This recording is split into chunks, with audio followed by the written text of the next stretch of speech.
Let's start the new article, Lenz law. We have studied in the previous article about induced EMF.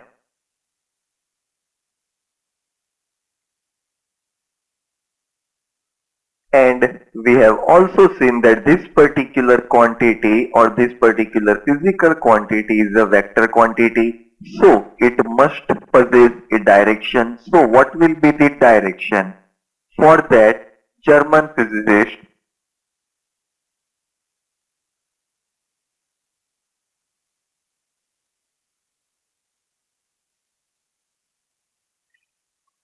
Lenz performed an experiment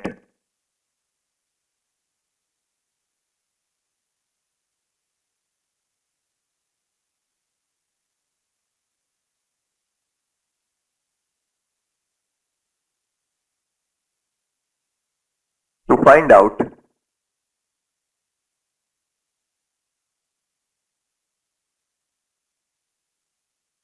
the direction of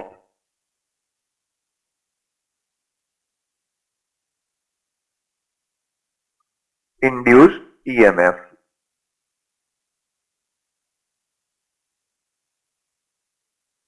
And at the end of this particular article, we will have the actual direction of induced EMF. Apart from this, Faraday's law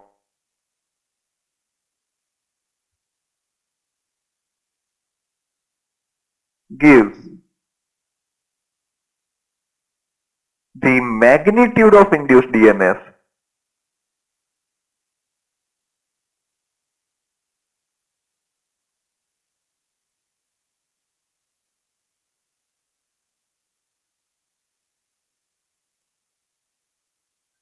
so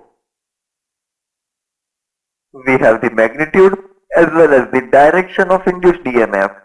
So with this we can study the vector properties of induced EMF very easily. And the experimental arrangement what was given by Lenz that I am giving you from the following figure.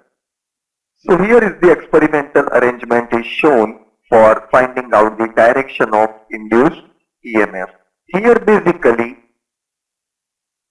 electric current is flowing in clockwise direction at the coil. So electric current I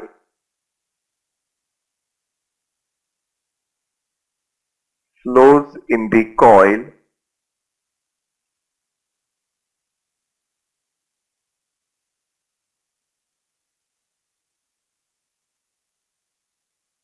in clockwise direction. And this particular magnet which is having the north pole is facing the coil side. So this is basically the arrangement which was given by Lenz, but we can analyze the another kind of arrangement in which the south pole will face the coil. So suppose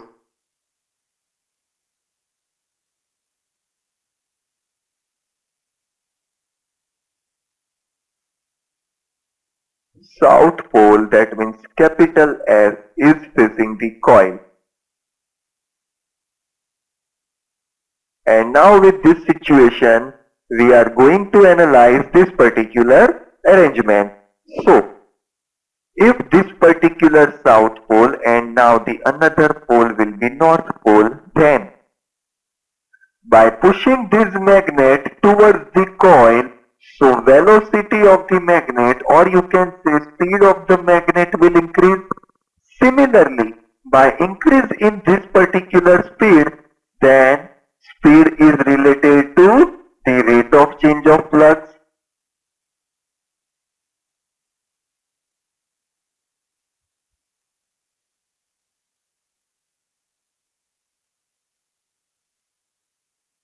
And this particular rate of change is linked with the coil.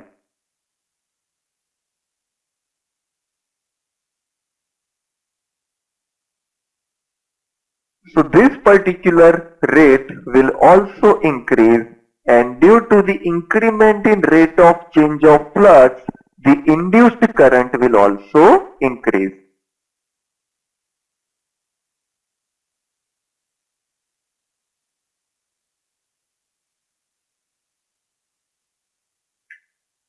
So here we have seen that this particular velocity is increasing. So as this velocity increasing, or you can consider this as a speed. So velocity is increasing. So basically the acceleration of the magnet will also increase.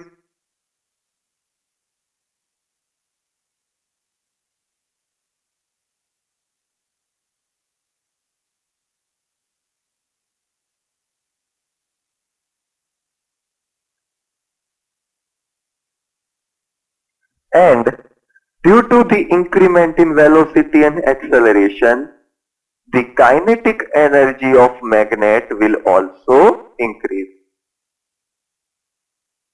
Because you are aware with this particular equation, k is equal to 1 by 2 mv square. So both are directly proportional to each other, and hence here kinetic energy of magnet will also increase. And in this particular circuit arrangement, here the galvanometer is shown, but in any part of circuit, if I connect resistance with this particular coil,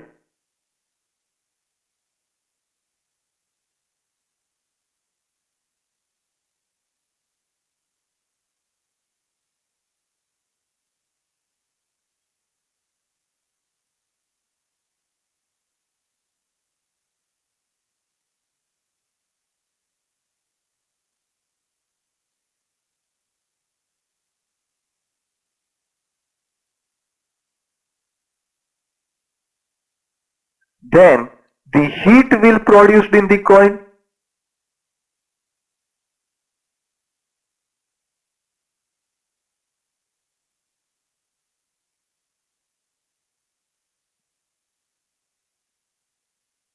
That is I square RT.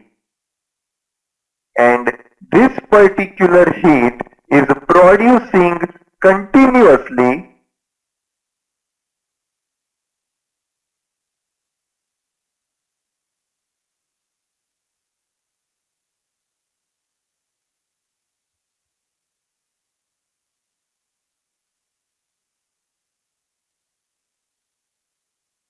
without expanding the energy.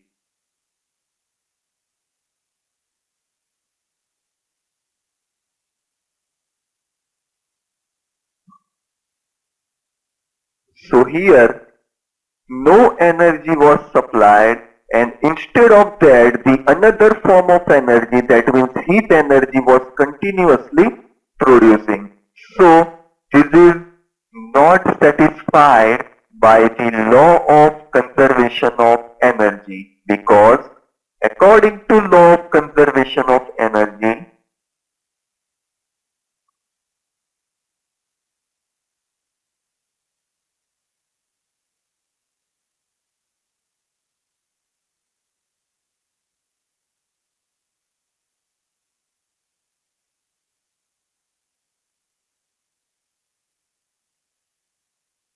we cannot produce any energy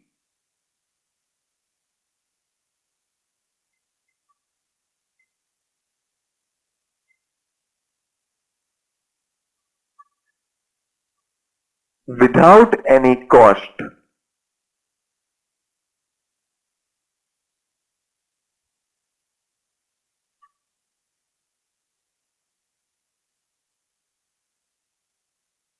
And in the above statement, we have seen that the heat energy I square RT was continuously producing. So that is wrong, and hence South Pole, means capital S, cannot phase the coil.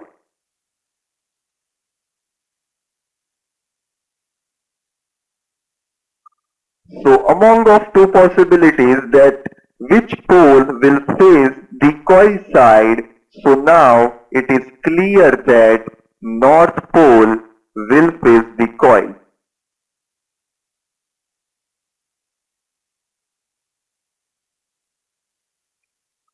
And here the direction of current flow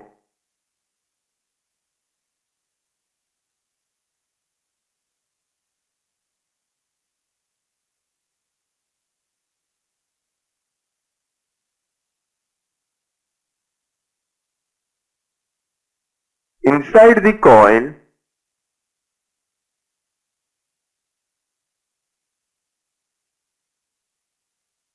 is anti-clockwise.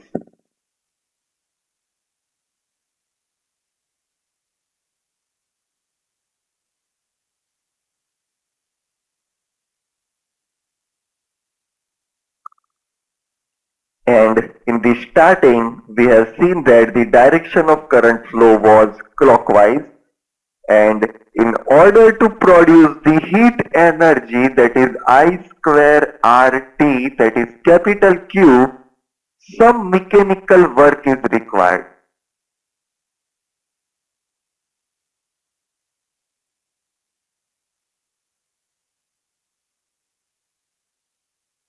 Because now the current is flowing in opposite direction.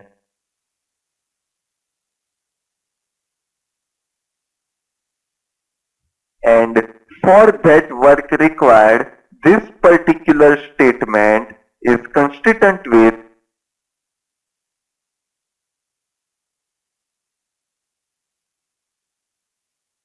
the law of conservation of energy.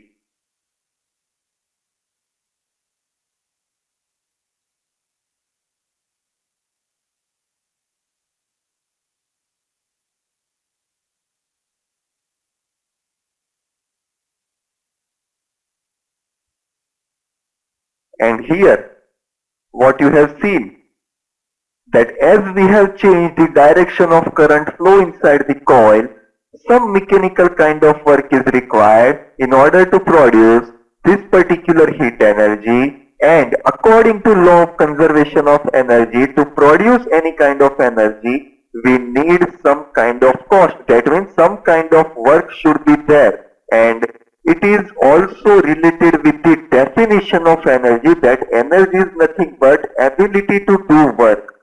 So, from both the sides, this particular statement is satisfying the law of conservation of energy. And from this particular study, now we are giving the conclusion to this topic, and the conclusion is in this way, that the induced EMF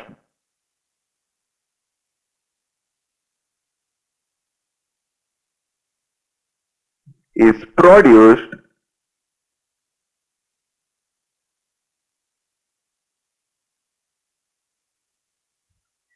in such a direction that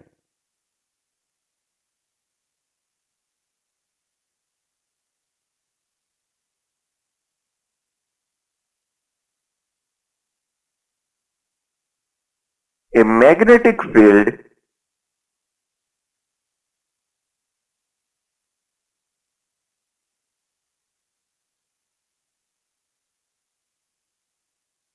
produced due to it,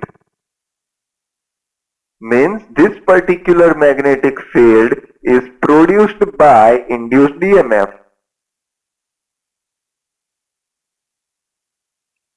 So that particular field will oppose the very cause. And what is the cause? The flow of electric current that produced it.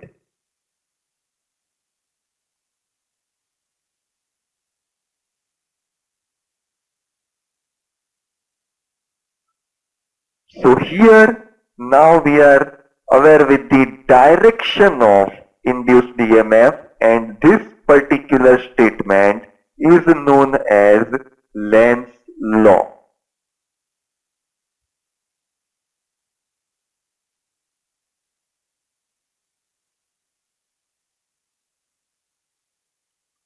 And finally we have the direction, and it is in a direction of magnetic field.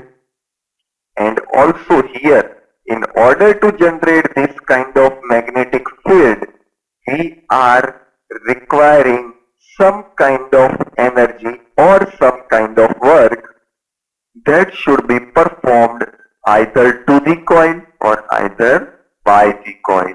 So any kind of work done is required in this particular topic.